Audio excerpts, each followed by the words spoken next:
Meron? Ano nga ba ang meron? Paano nga bang mabuhay ng tapat sa meron? Don't you wish you can relive your Philo classes? The terror teachers? The terrible oral exams? Or the even terrifying but liberating and life-changing aha moments? Lundagin Mo Beybeh! Here's your chance! Lundagin Mo Beybeh! Kasama ang mga pilosopong sina Jovy Miroy at Capinding. Lundagin Mo Beybeh! Leaping upward, leaping forward. Lundagin Mo Beybeh! Leaping to greater heights, to greater wisdom, to greater magis. Lundag na, Ateneo!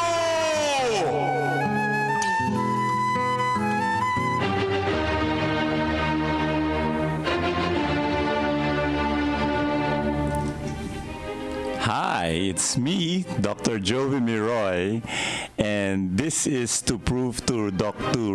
Capinding that his position here is already taken over by the entire philosophy department. No, it's just a joke. So this episode is still part of the philosophy plenary content, and it's the synthesis episode. Now, what's a synthesis episode? We'll ask our guest. So our format this afternoon is that we have no less than the chair of the philosophy department, whose brilliant idea this is, Dr. Jean Tan. Hi, Doc G. All right, let me just, I know that it's your first time. Hello, Jovi. On Lundagin Mo Beybeh. So, how is your life as a philosophy teacher these days? It's very exciting. It's exciting. No, it's a pleasure always to be with our students. They bring me great joy. All right. But maybe you can make kwento about the how it started, this plenary content. Yeah. What's this about pa talaga? This is an outcome of the new curriculum. Since this is the first semester that we are offering the human condition, Philo 11, in various tracks. So we want to make sure that there is some content that all our students, no matter which specific track of Philo 11 they're taking, would have heard, would have access to.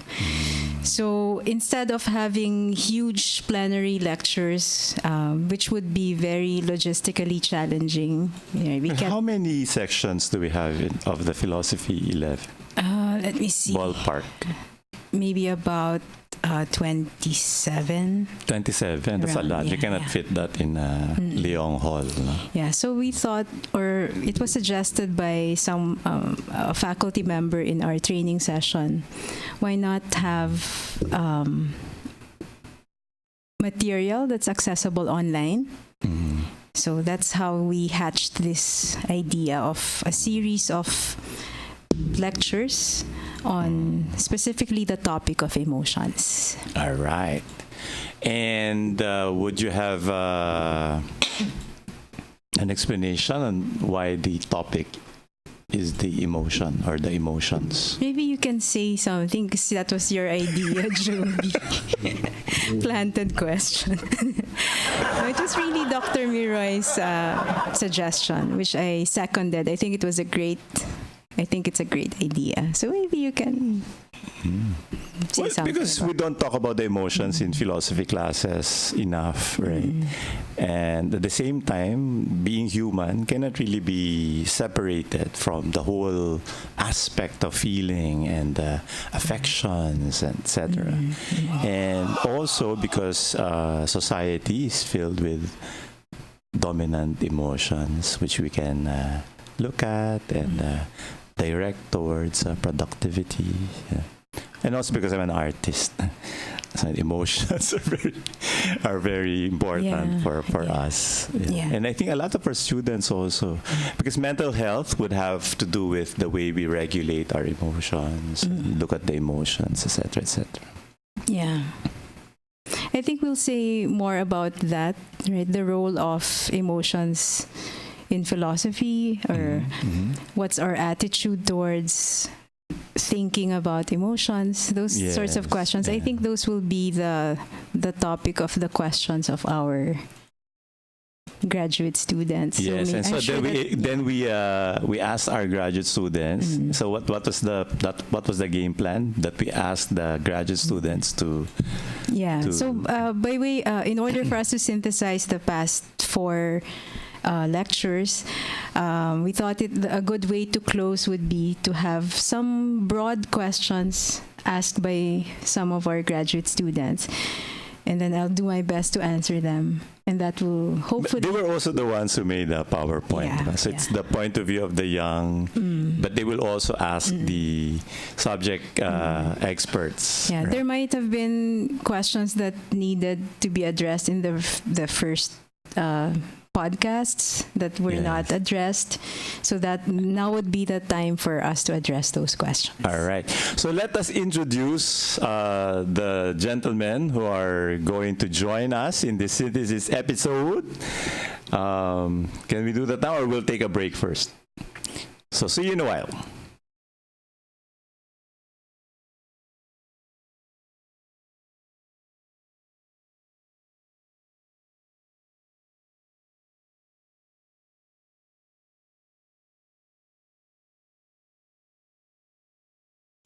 We will be back in a few, Katipuneros, so please stay tuned.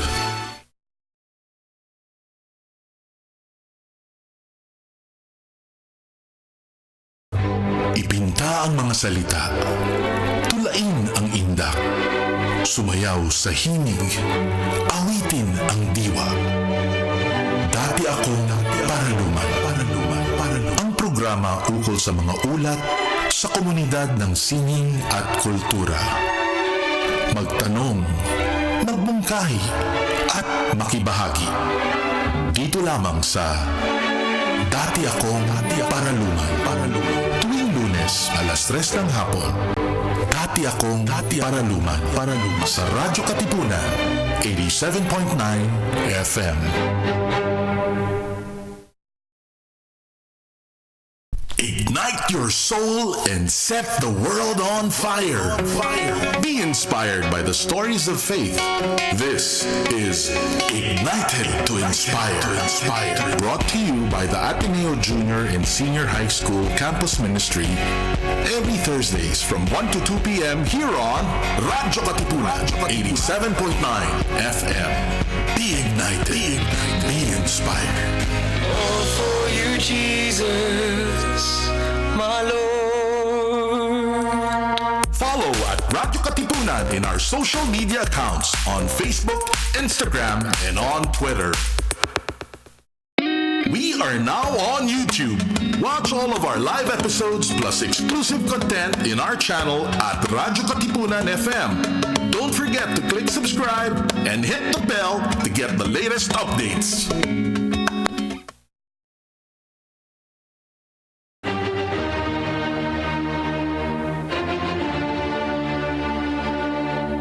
That's music is. All right. So that's the Fifth Symphony. I wonder if our young people here are familiar with that piece of music. All right. Citada Dadan. All right. So let me introduce them to you. At the extreme, whatever that is, to your left or your right, is Reynald Lismores. Am I correct? This morning, right? And you did the PowerPoint on Shalder, all right? Say hi to the students. Hi. So, good evening po, Doc. I just would like to ask the... Oh, wait. Ay, sorry, Then we'll sorry. introduce King Hi, Palmea. King Palmea. Say hi, King. Hello, good evening, students. I was the one who did the Aristotle episode. Yes, and he's also going to give a joke. No joke, all right? Sir Reynold was the one who did the. Scheller, yeah. The one who's missing is Lucian Jimenez, who did the only thorn among the flowers joke. The only flower among the thorns. She did the one on Spinoza. And last but not the least is the youngest son of Attorney Lavinia, Rafa Lavinia, who did the work on. Yeah. So you say hi to the students again. Right. So nobody has a joke. Nobody. So let's go to the questions. All right. So who's going to go first? Who's going to shoot the first question? Reynald. All right. Who was born after John Paul II into the Philippines? I was born in 1997. So John Paul II visited the Philippines in 1995. Yeah, so I was. Buhay na daw siya. No, not yet. I was 1995. He was born 1997. I thought you said 87. 1997. 97. Yes. Anyway, I just would like to ask the question po, Doc. Why is a philosophical treatment of emotion necessary in the first place? Why is a philosophical treatment of emotion necessary in the first place? Nakakatawa ba yun? Okay. I'll address if you don't mind, I'll rephrase the question, right? Because if we just say what a philosophical treatment of the emotions, that would raise further questions of what do we mean by a philosophical approach, right? And that might be taken in various ways. So I guess it would be simpler to address the question, why do we need to talk about emotions in philosophy? And this is probably the concern that's close to the interests of our students who would be listening to this podcast. So, and in particular, we're asking the question of what are emotions from the standpoint of a philosophy course on the human condition. So I will reframe the question in that way. Why is it important to talk about about emotions in a philosophy class that asks what it means to be a human being? So I think that the fundamental starting point is that if we want to understand what it means to be a human being and what it means for human beings to be part of being, right? Our starting point is that as human beings, we are affected by things that are outside of us. We are physical beings. We are part of being. We are not autonomous in the sense of self-determining absolutely. We are not isolated beings. We are beings who have bodies. And the starting point of our inquiry into reality, right? Let's say Aristotle starts the metaphysics with this desire of the human being to know. Well, who is this human being that wants to know the truth? Who is this human being that seeks wisdom? That being is not the Vulcan Spock, right, who has no emotions. In fact, I'm not convinced that Vulcans don't have emotions, right? Diba? Diba meron, diba? They most likely have emotions. Yeah. I mean, if you've seen Star Vulcan Trek, emotions. Spock, right? Diba? Meron siyang emotions. The question is, how does Spock relate to emotions, right? But not whether he has emotions or not, right? So I think that's really the starting point. We have emotions because we are affected, right? So the starting point, so why is it important to do philosophy in a way that attends to emotions?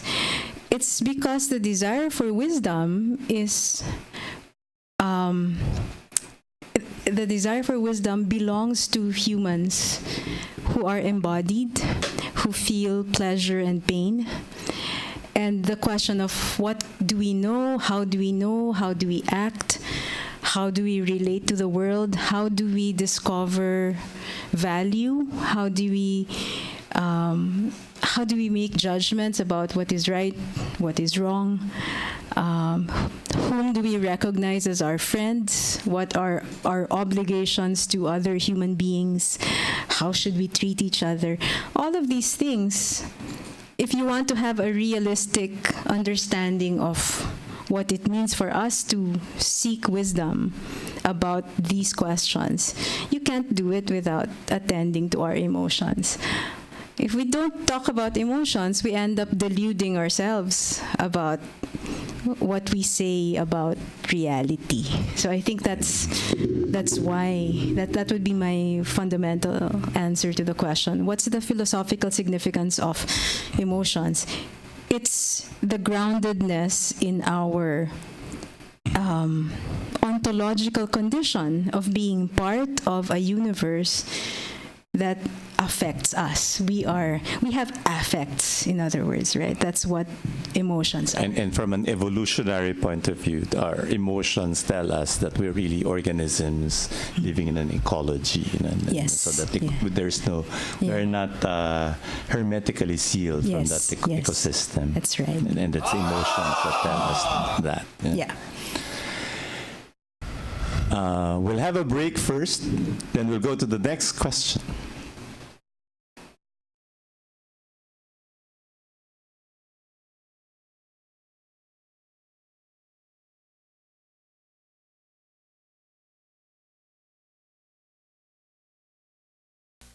Breaking through the night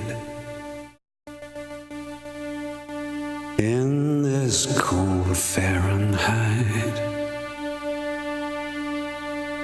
shadows have left, crying got old,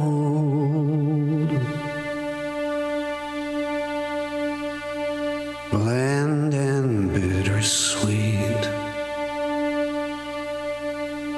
wondering what went wrong. There goes all hope. There goes all hope.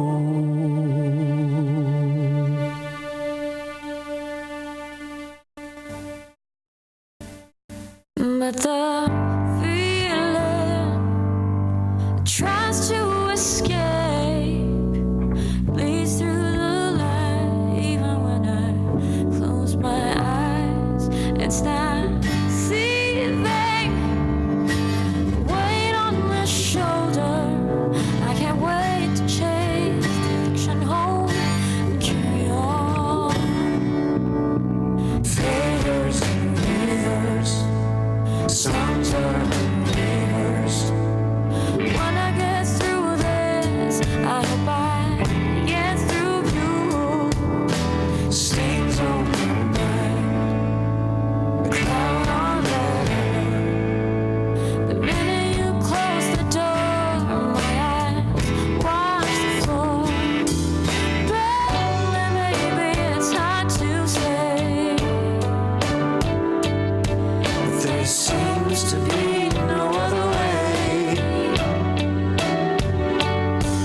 You left and you were right. So I have to let us down this time. 'Cause I can feel it. Yeah. No other way but down. No other way but down. You said so yourself. It's just a feeling. It's just a feeling. Yeah. What are you crying for? What are you crying for? When it's just a feeling. God knows you can't get through this. Yeah. It's just a feeling. We are just feelings.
does it say tonight?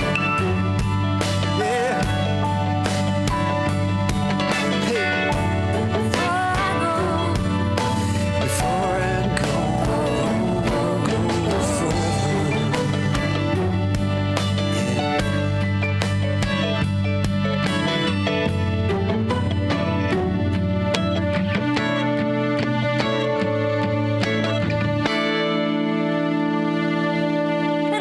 Radyo Katipunan is now online. See our live feed on facebook.com/Radyo Katipunan. Check out our Instagram and our Twitter at Radyo Katipunan and subscribe to our YouTube channel at Radyo Katipunan FM for more exclusive content.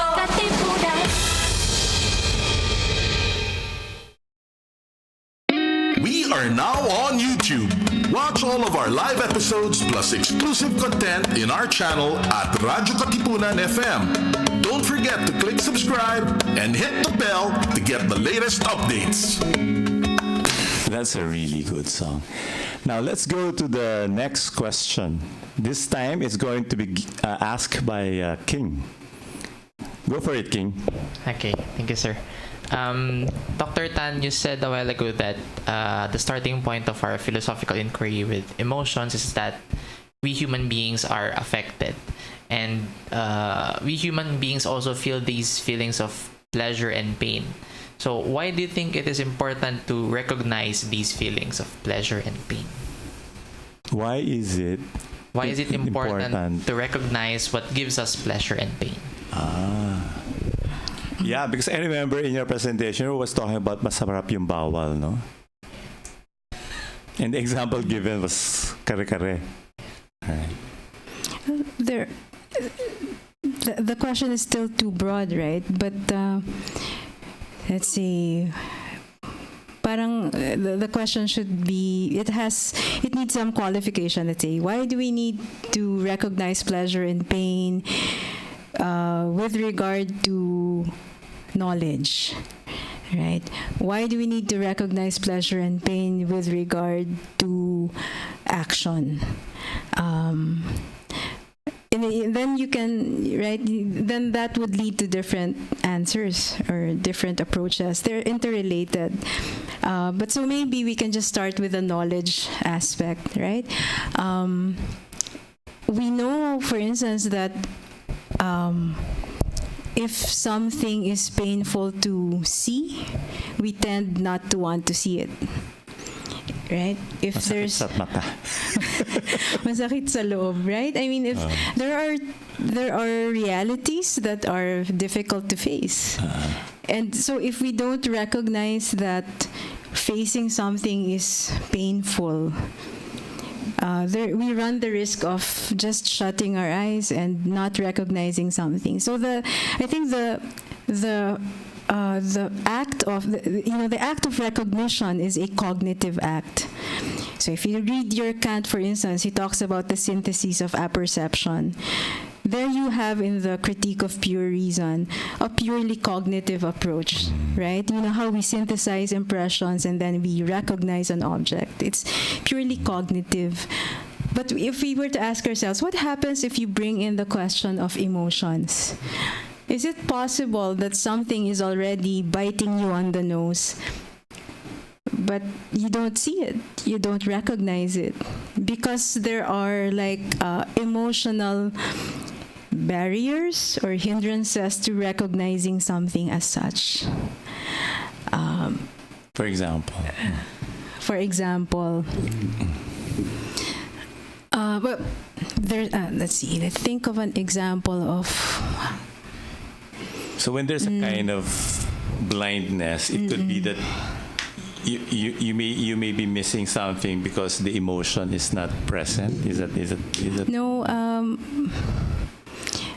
The emotion in this case, for instance, would be aversion to pain, right? Because that's our fundamental response to pain, aversion. Yeah. Right? We don't want to be hurt. So sometimes if we know that something is difficult to know, we'd rather not know it.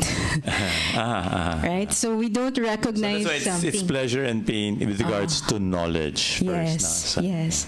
So my point is, knowledge is not purely For example, when there are two Speculative. kinds of students, but those who always are asking about their grades, those who don't care. So if there's a student who doesn't want to know his grade, so that it might be because he knows it's going to whatever it means. Maybe it means that he needs to work harder, or for instance, you return their essay, yes. and then you give a lot of comments, right? On the margins, you have lots of red marks.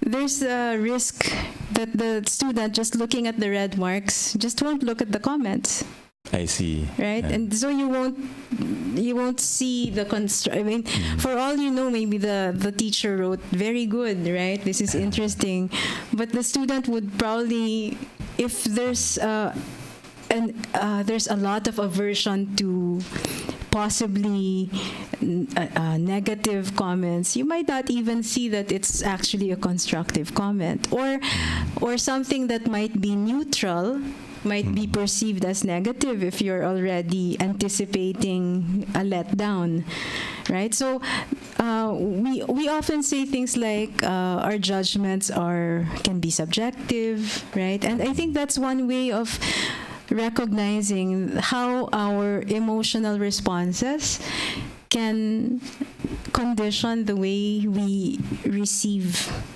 information, right? It affects how we see things. On the other hand, there is that insatiable desire to know. Is that something that is a kind of a pleasure I in think, knowing? Yeah, I think that's something that philosophers have to be honest about, right? Because there's something nice about saying we have an insatiable desire to know. But really, sometimes you have to knock on the philosopher's door and say, talaga bang insatiable yung desire mo? Or do you just want to know until...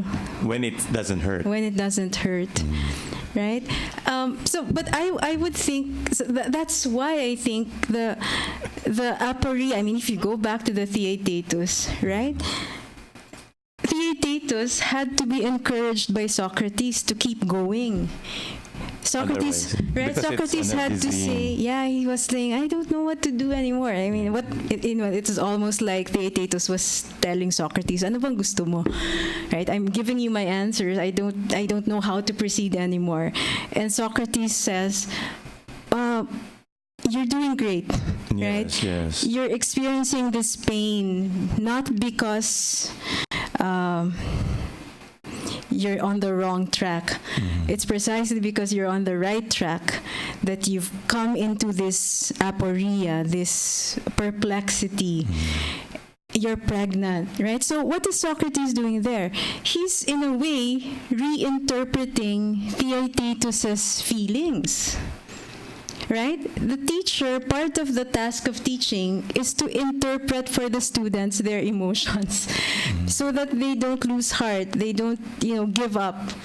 So there is this insatiable desire to know, but the desire has to be guided, has to be awakened, has to be encouraged, because there are a lot of obstacles to it.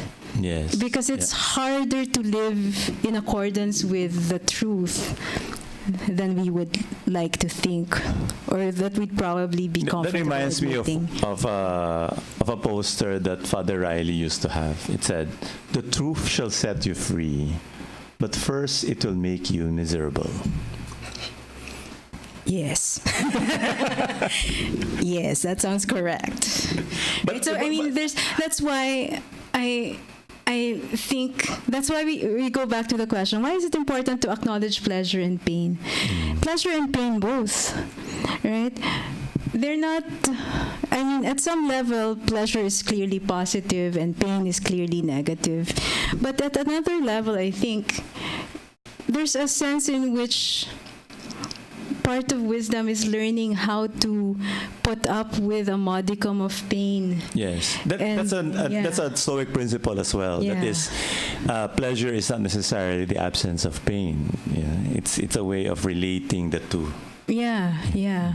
So Aristotle is very big on having a proper relation to one's pleasure and pain. He says, we never listen to pleasure. This is a very poor paraphrase, but something like, we never listen to pleasure without bribes. Right? We're always bribed by our pleasure. And likewise, what about pain?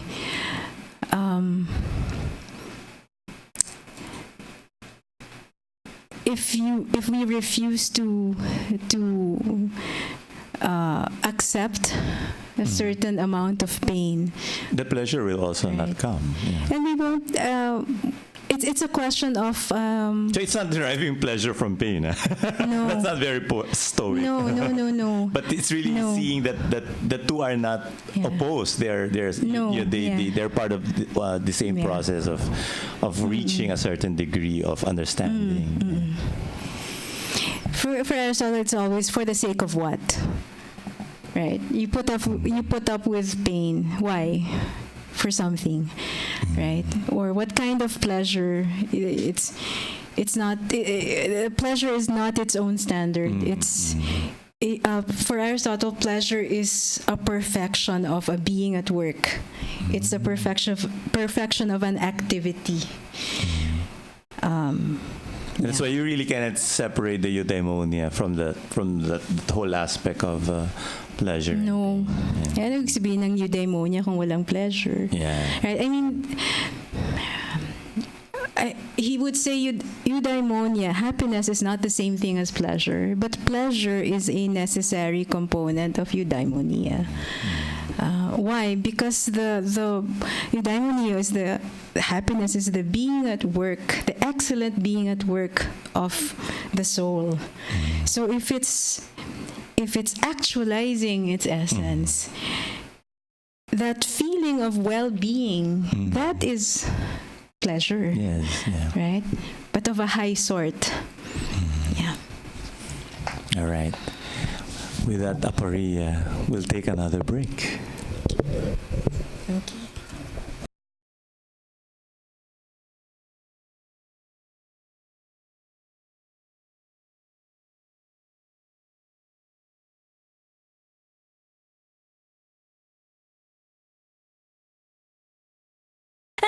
Radyo Katipunan is now online. See our live feed on facebook.com/Radyo Katipunan. Check out our Instagram and our Twitter at Radyo Katipunan. And subscribe to our YouTube channel at Radyo Katipunan FM for more exclusive content.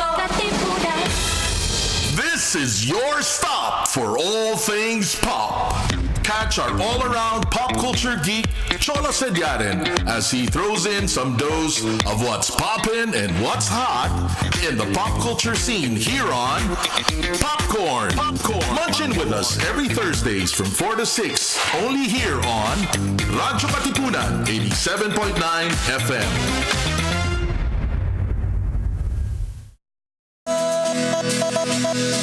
Lead X. X is for the extracurricular life of the Ateneo College students. X is for the X factor that transforms them into leaders, into men and women for others. X is for Lead X. Lead X. Down from the hill. Cut! Good take! Want to hear our take on all your favorite filmy things? Tune in to Clapback, the radio show for film critics, production news, pop culture, and social commentary. Serving as a place for our voice in our cinematic universe. Hosted by the Loyola Film Circle, Wednesdays at 5 p.m. Only here on Radyo Katipunan 87.9 FM. Action!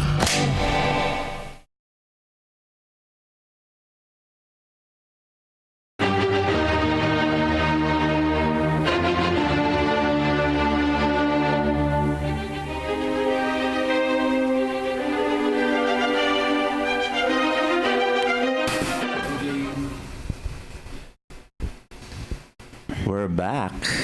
I hope that the songs are helping you digest all these wisdom coming from Dr. Tan. So for the last question, it's Rafa's turn. Hi, Doc. How old were you in 1995? 95. I was 1 year old. I was born 1994. Were you in Washington at that time? No. I was born here. You were born there in 99. 99? Yes, grade school. So, Doc, so in the this podcast series, we've talked a lot about recognizing our emotions, understanding them. But like in our concrete experience of them, often it's hard to get a handle on these emotions, especially when we're in the midst of experiencing them. And often it's like for certain emotions, it's very clear, like happiness, like pure joy or pure sadness. But often there are situations where the different emotions muddle up, where it becomes almost impossible to name them. So what do you think about the idea that there could be emotions that we haven't named? For example, in Spinoza's Ethics, when he does his taxonomy of human emotion, he does not have a word for the opposite of compassion, that is like enjoying the pain of another person. So what is the importance of naming our cruelty emotion? tawag doon. Maybe in the hindsight, yeah. Right? I mean, taking pleasure in the pain of others. So why do we have to name our emotions, or like what do we do when in situations where we can't get a handle on them? Yeah, that's a hard question. Because if you're talking about things in general, right? Like having a theory of emotions and then having a name for each one. I think you can't divorce the naming from the theoretical framework, right? And sometimes the absence of names itself is a function of the classificatory system, right?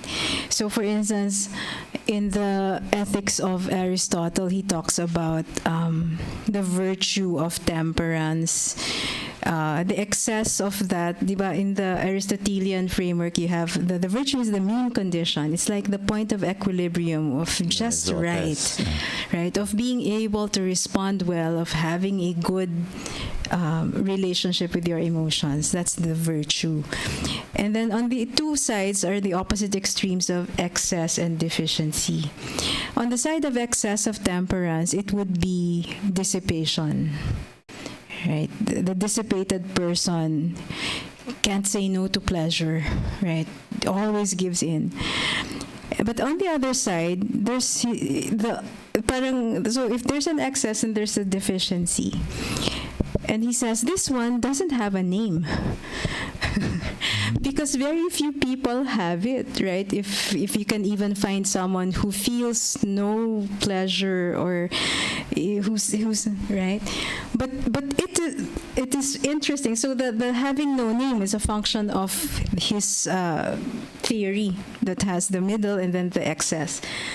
But that itself is interesting because it shows you that Aristotle doesn't think of the ascetic ideal as a virtue. Not being able to feel pleasure when you should feel pleasure, he would say, is a vice.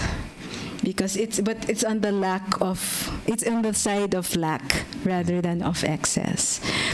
So the same thing. I suppose something similar is operating there in Spinoza, right? There's a framework. There's something here, but we don't have a name for it. Largely because maybe it's rare, right? And we tend to have no names for it. But even saying we don't have a name for this is important for us to understand that there's something in this continuum that requires naming. But your other question, so that's in the broad level question. But I think it's a different question when you're talking about, well, what do I feel? What is this emotion? And that's trickier. I think here it would be a question of an art, right? It's an art for recognizing one's own feelings. But this one is very difficult to have.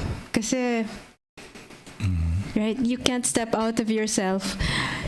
And it's really a matter of discovering, knowing yourself. the older you get, the more proficient you become at it, hopefully, but that's not a guarantee, right? We can be old and still be dumb as an ass with regard to our emotions.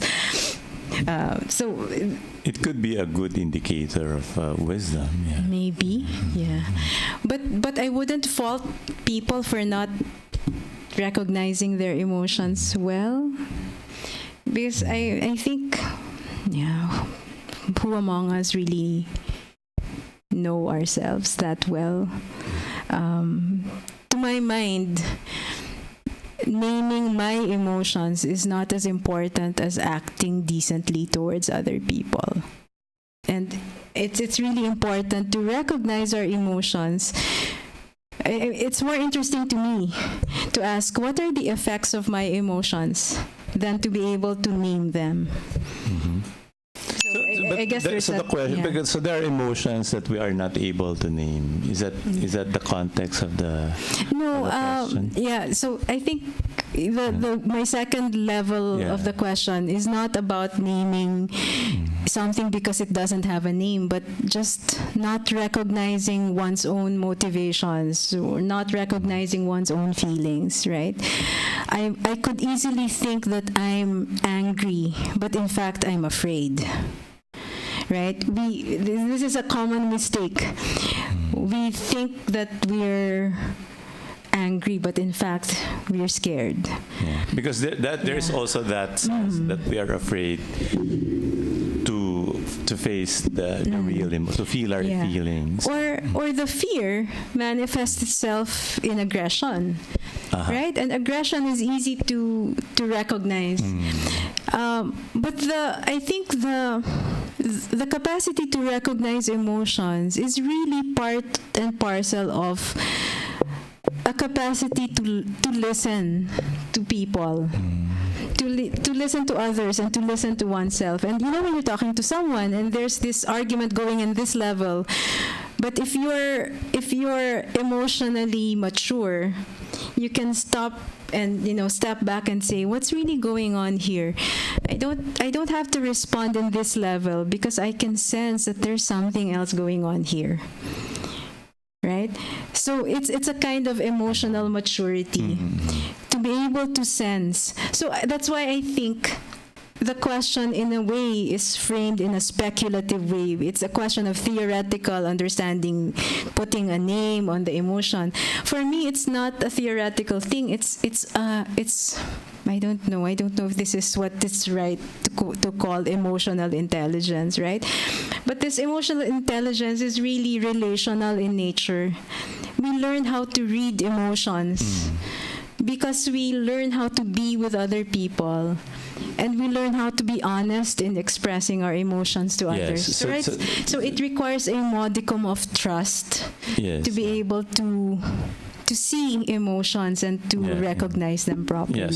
So we see also the relationship between emotions and language. Yes. And then a kind of imperative as well to express it. Yeah. So that it's not enough that we have emotions. That we must be able to have the space to express it. Right. So without that capacity for articulating, naming the emotion, that might cause a lot of difficulties in the relationship or in the person's consciousness. I also want to add one more thing, which is that, so because you mentioned language, right? To me, it tells us that the relationship between emotion and reason, they're really so close. Because our own capacity for emotions is mediated by our language. And when you talk about language, you're really talking about the cultural givens. The way we interpret emotions is determined by our cultural heritage, right? So I think this is a question that I would be interested in. If you ask, do emotions have a genealogy, right? The names, the emotions that we are able to name.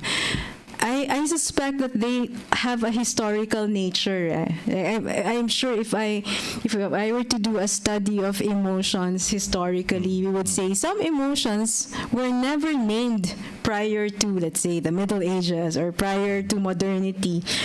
And I'd be interested to look at studies of that sort, because there you will see how we learn how to feel just as we learn how to speak. So learning how to speak, learning how to feel, they're part and parcel of learning how to speak about how we feel. Yes. Yeah. I just read a few days ago an article that the most important skill that they'll be looking for in future employees or workers will be emotional intelligence. So that's why it's learning how to feel and learning how to express our emotions in a good way is probably the next step for being wise, right?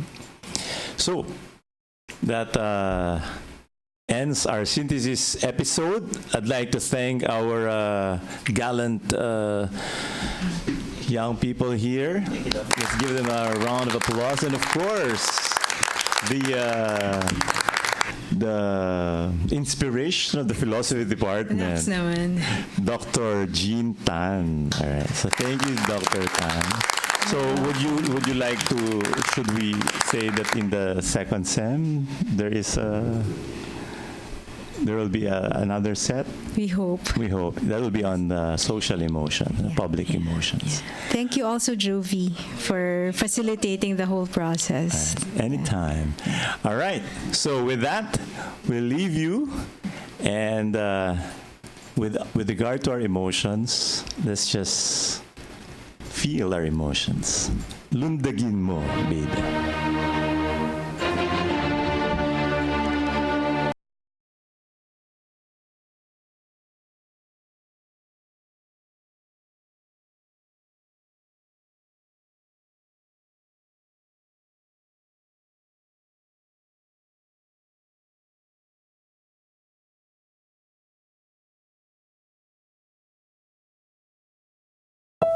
Meron? Ano nga ba ang meron? Paano nga bang mabuhay ng tapat sa meron? Don't you wish you can relive your Philo classes? The terror teachers? The terrible oral exams? Or the even terrifying but liberating and life-changing aha moments? Lundagin Mo Beybeh! Here's your chance! Lundagin Mo Beybeh! Kasama ang mga pilosopong sina Jovy Miroy at Capinding. Lundagin Mo Beybeh! Leaping upward, leaping forward. Lundagin Mo Beybeh! Leaping to greater heights, to greater wisdom, to greater magis. Lundag na, Ateneo